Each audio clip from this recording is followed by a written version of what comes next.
Bonjour à tous et bienvenue sur l'Argus, très heureux de vous retrouver ici aujourd'hui pour la présentation d'un nouveau modèle Renault. C'est le troisième modèle présenté par la marque cette année après la R5 et puis le Captur restylé. Et c'est d'ailleurs en quelque sorte le grand frère du SUV urbain que nous allons vous présenter ici aujourd'hui, puisque ce modèle reprend une bonne partie du design du Captur, même si vous allez le voir qu'il s'en différencie quand même un petit peu, notamment au niveau de sa face arrière, mais aussi par ses dimensions, et puis évidemment par son appellation, puisque vous avez ici sous les yeux le nouveau Renault Symbioz. Alors, pourquoi ce nom Symbioz? Eh bien, tout simplement parce qu'il renvoie au concept car présenté par Renault en 2017. Bon, à cette époque, on n'aurait pas forcément imaginé que ce prototype aux lignes très futuristes allait donner vie à ce modèle ici présent. Mais il faut dire que la marque a quand même bien changé depuis 2017. Il faut savoir aussi que ce Symbioz, à la base, aurait dû être né sous la forme d'un SUV coupé. Mais ça, c'était avant que Luca de Meo arrive à la tête du groupe Renault et que Gilles Vidal prenne les commandes du design de la marque. Ces deux hommes ont apporté un vent de fraîcheur chez le constructeur français et ont donné vie, entre autres, à ce modèle qui porte plutôt bien son nom. Car le design de ce nouveau Symbioz est franchement réussi et très attrayant. Ce n'est pas vraiment une surprise au regard des dernières nouveautés de la marque. Ici, la face avant est presque identique au Captur, seuls les détails visibles sur la calandre sont différents du SUV urbain. Sinon, pour le reste, on retrouve le nouveau langage stylistique des véhicules Renault avec ce dessin de calandre, ces blocs optiques et cette signature lumineuse en forme d'éclair qui sont évidemment repris au SUV urbain. Et le Symbioz s'offre même le luxe de proposer de nouvelles jantes exclusives de 18 ou 19 pouces selon les versions. En fait, c'est davantage au niveau de la face arrière que l'on va voir apparaître les premières différences entre ce Symbioz et ce Captur. On va avoir ici un porte-à-faux plus long, un petit peu à l'image de ce qu'a fait Renault pour son espace, en étirant un Austral. Résultat, ce Symbioz, il mesure 17 cm de plus que le Captur pour s'étendre sur 4,41 m. Il vient donc se positionner dans la gamme entre le Captur et l'Austral. Et puis on voit ici que la face arrière se rapproche quand même un petit peu plus du Renault Scénic, même si on a ici des blocs optiques qui sont exclusifs à ce Symbioz. Et puis on a cette poupe qui est très verticale, qui fait écho au bouclier avant et qui contribue à générer un grand volume de coffre, vous allez le voir. Car avec une capacité de stockage allant de 492 à 624 litres, selon l'avancée de la banquette coulissante sur 16 cm, ce Symbioz offre un volume de chargement supérieur à l'Austral. Et avec 2,64 m d'empattement, l'espace offert aux passagers arrière est plus que satisfaisant.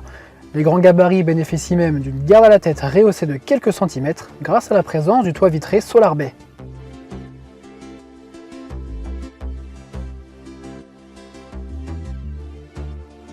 Ce toit vitré Solar Bay, il avait été inauguré par le Renault Scénic à la fin de l'année dernière. Alors, il est opacifiant sur demande et par segment. Pour faire simple, vous allez avoir des cristaux liquides qui vont venir se disperser entre deux couches de verre et venir recouvrir soit la moitié du toit ou alors tout le toit. Et tout cela va se contrôler via ce petit bouton disponible ici sur le plafonnier ou par commande vocale à l'aide de l'assistant Google. Cela nous amène à parler évidemment de la planche de bord de ce Renault Symbioz qui est identique à celle du Renault Captur. On retrouve donc ici cet écran tactile central au format portrait de 10,4 pouces avec le système multimédia OpenAir Link repris au dernier master.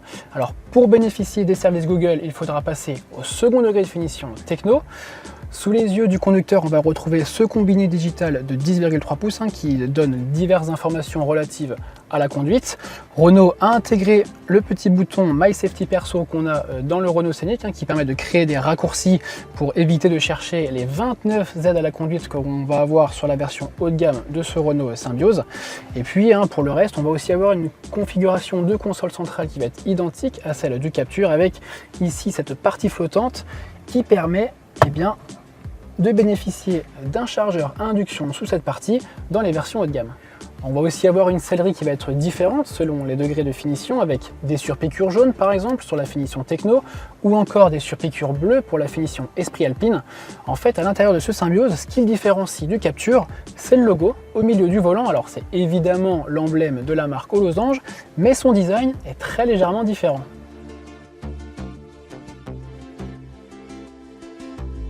Ce nouveau Renault Symbio sera disponible dans 4 niveaux de finition et du côté des motorisations, il sera d'abord uniquement proposé en motorisation hybride 1,6 litre de 145 chevaux à son lancement en septembre prochain.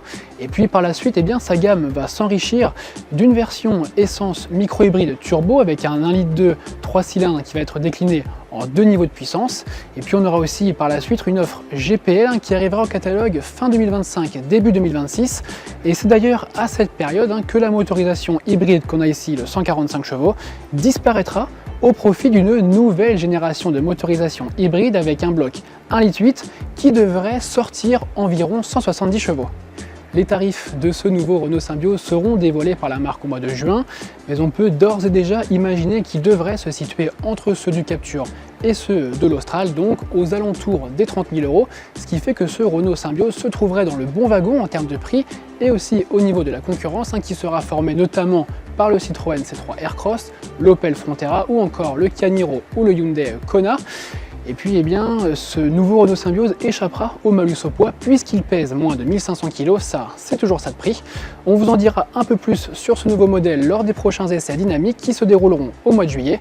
D'ici là, moi je vous invite à vous abonner à notre chaîne YouTube L'Argus ainsi qu'à nos différents réseaux sociaux et je vous dis à très bientôt pour une nouvelle vidéo. Ciao!